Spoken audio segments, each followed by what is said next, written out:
Friends, we finally reach our Tanjore. இப்போ நம்ம palace பார்க்க போயிட்டுருக்கோம். பஸ் மாதிரி ஆட்டாச்சு. It's called Madras Province. Madras Province. Thanjavur palace நம்ம வந்தாச்சு. யானெல்லாம் இப்போ வச்சு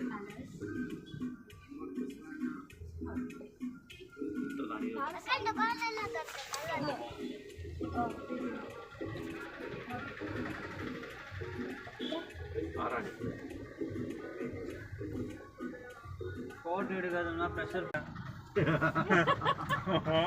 ஃப்ரெண்ட்ஸ், இதான் சரஸ்வதி நூலகம். இப்போ நாங்கள் ஃபஸ்ட்டு இதை பார்த்துட்டு தான் போவோம். வாங்க உள்ளே போகலாம். இது எங்களோட 7th ஸ்டாண்டர்ட் செகண்ட் டைம் புக்குலேயும் வந்திருக்கோம்.